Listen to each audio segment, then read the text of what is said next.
think there's just always a little bit of grit in individuals like me, and it just lives there. It either grows and is supported or it's thwarted. And I think surrounding yourself with people that allow you to make mistakes, but also will empower you to make decisions. I think it's the people you surround yourself with, and I think it's the company that you keep, and I think it's how you respond to failure or adversity. You don't have to win every battle.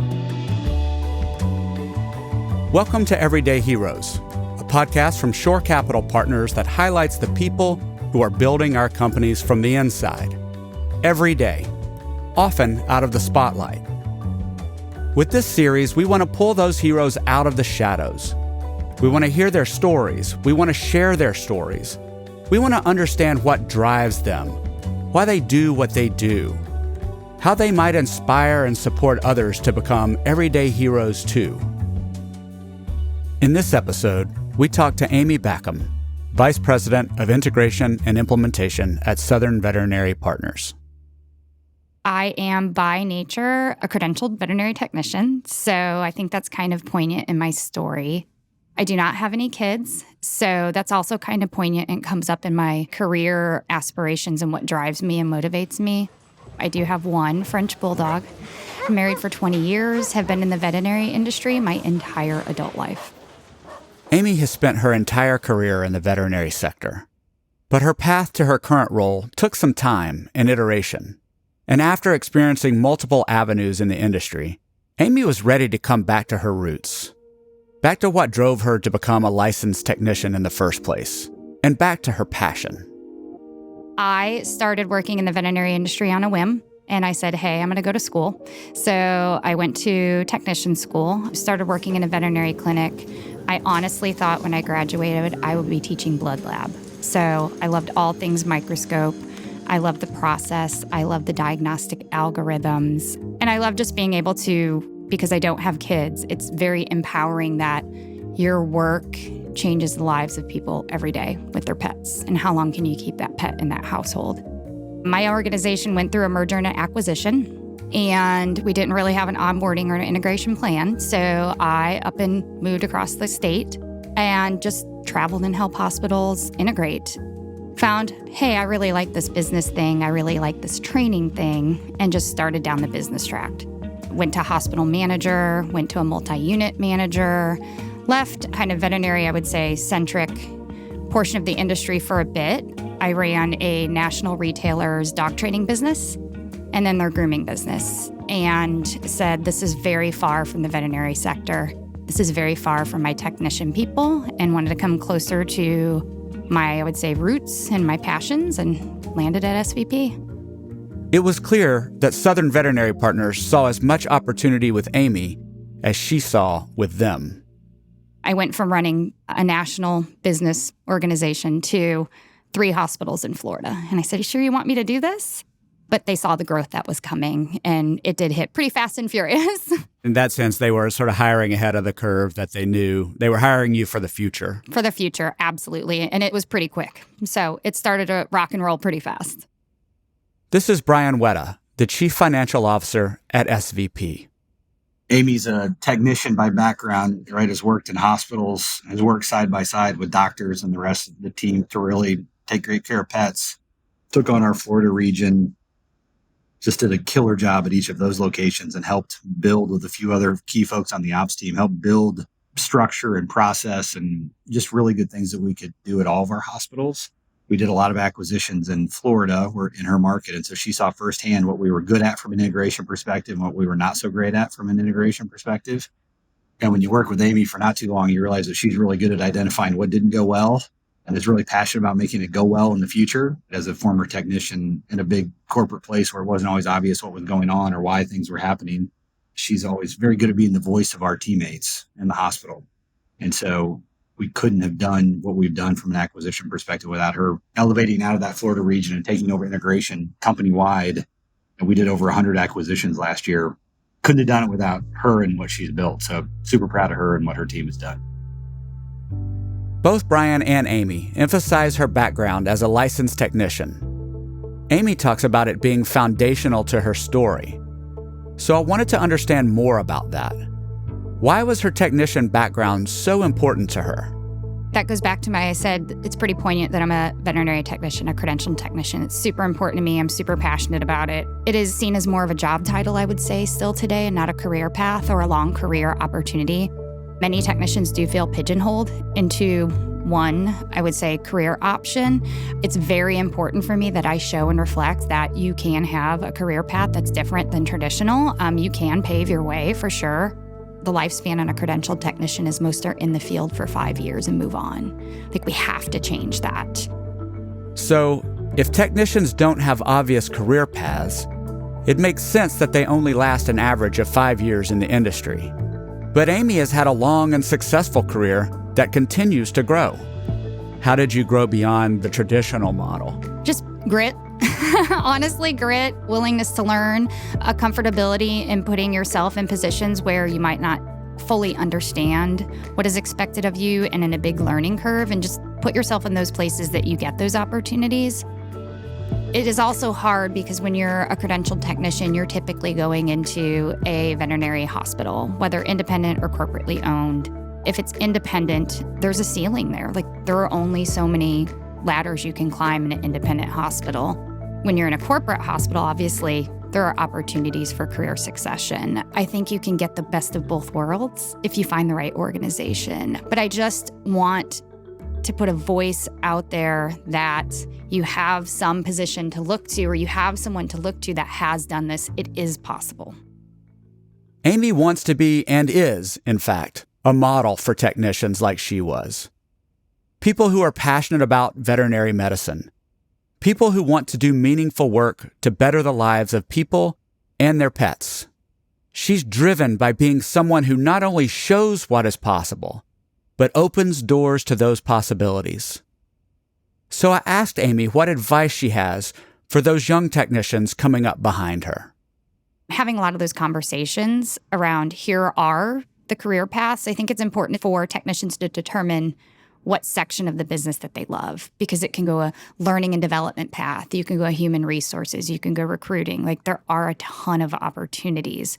You have to identify with what brings you passion and what are your interests. Communicate those, because there are definitely rooms that you can sit in that unless somebody knows that you have an interest in an area, nobody's just going to bring it and hand it to you. You have to own your growth. You have to own communicating out to people what's important to you and what brings you passion, and definitely communicate those to leadership, because there are always special project stretch assignments when we're trying to test things in hospitals. Hey, can we test this in your hospital?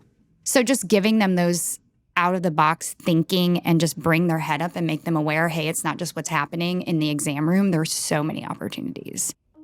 Amy doesn't just dole out advice to younger technicians. She practices what she preaches. Here again is Brian. I think one of my favorite examples, back when she was the regional operations director down in Florida, we had bought a location that was not very nice inside. The owner had not invested in it. And she was determined that team was going to get a better facility. It didn't care whether the CFO said we had enough money or not. And it didn't matter whether we actually knew how to do construction that early on in the process. And it didn't matter whether the construction guy that we hired knew how to do construction or not. She was bound and determined that we were going to get it and we were going to get it right. Put that on her back and did it for the team. And now they have this awesome facility, seeing a lot more patients and a much better environment. She was going to take it on. She knew it needed to be done. She, again, knew what those technicians needed. She was persuasive and persistent and had a lot of grit to get the dollars allocated. And then there was a lot of things to organize, but she stepped up and did it. And she's done that in so many other ways, so many other projects, so many other integrations. It's been really amazing. When Brian talks about grit, he keys in on a word that was very important to my conversation with Amy and her analysis of what has driven her success. For her, grit is about getting in there and figuring things out and doing whatever it takes, not merely to get by, but to excel. And not for herself, but for her team. So I asked Amy for an example of what this looks like for her. What does her grit look like in action? The first one was quite early in my SVP history, and it was during my first budgeting season. And so in previous organizations, you were just kind of handed a budget and you just go execute this budget. Wasn't quite like that at SVP. You built it from the ground up. I had never, ever been in that position. And I just kind of gut checked it, asked a lot of questions, consulted a fair amount. We came out of that year, the region performed very well, and I was like, okay, that worked. That worked out all right. But Amy made it clear that despite her success, despite her growth, despite her grit, there have still been times when she questions herself and questions if she has the skills or is good enough to do what she's being asked to do. As I would say, if you're an eager, hungry new leader, you crave the ability to make the decisions. You're like, if you would just let me make the decisions for my team, I know this hospital, I'm here every day. And then you get it, and you're a little deer in headlights, and you're kind of like, oh. Sort of like the dog that catches the car a little bit. Like you've been asked for autonomy and you knew what you were searching for, then you're handed it, and you're like, oh, are you serious? And then you start to back up. You're like, oh, maybe, I don't know, maybe I'm ready for that or not. Yeah. So when that was sort of put in front of you and you were slightly stunned that, wait, are you actually asking me to solve this problem? Did you ever question that you were ready, or was it just a matter of, I've never been asked that before, or at least not recently? How did you respond to that? Oh, there's a fair amount of imposter syndrome, yes. You do start to question yourself quite regularly. I still, in this role, suffer from a little imposter syndrome. I think it's a little humbling. When you sit in really great rooms, I'm fine sitting in the imposter syndrome seat. But when you propose solutions and you get the feedback that, yes, you thought through it all, yes, that is a good solution, yes, those are the best options, it's just baby steps and starting to build your confidence. And I think when you then grow up through the ranks and then you sit in rooms that are wildly creative, wildly smart people, you go, can I be here? Should I be here? And you just got to absorb it. You just got to take it, and you wouldn't be in that room if you didn't deserve it. But it is humbling, and I do find myself there sometimes. Amy makes it clear the importance of having people like her, women like her, to lean on and learn from during these moments of doubt and questioning. I've had more female leader peers here than I've had in any other organization I've worked for. And it's inspiring and it's valuable. The diversity piece is important, especially being a technician and then being a female and then coming up the ranks. Having others that have taken that journey is important to me, and I lean on them quite heavily. While Amy may have an occasional self-doubt, Brian and SVP have great confidence in her. In fact, they put her in all the places they know aren't working as well as they should be. They know she can get in there and ask the right questions and learn quickly. They know she's a great problem solver and up for the challenge. They rely on her grit. How do you link the idea that she feels like she's truly driven by grit, and then she's also this person who can go into the place that's not working and figure it out? That's what grit is not figuring it out one day and getting up the next day and trying harder to figure it out the next day and having the confidence that you're going to do it, right? Amy's a very positive person. She's about great relationships.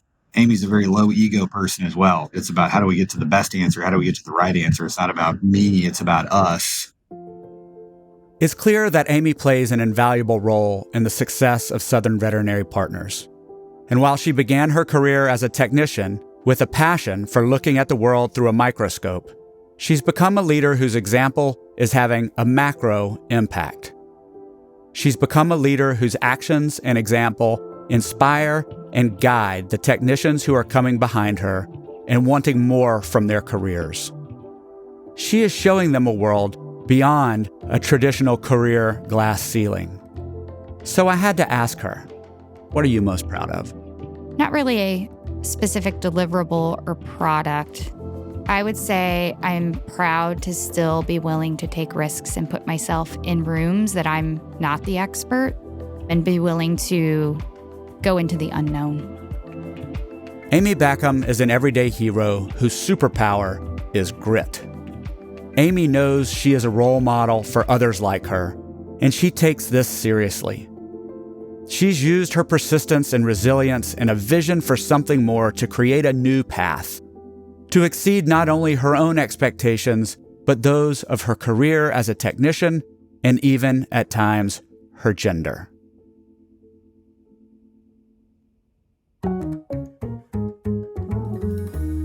This podcast was produced by Shore Capital Partners, with story and narration by Anderson Williams, Recording and editing by Andrew Malone.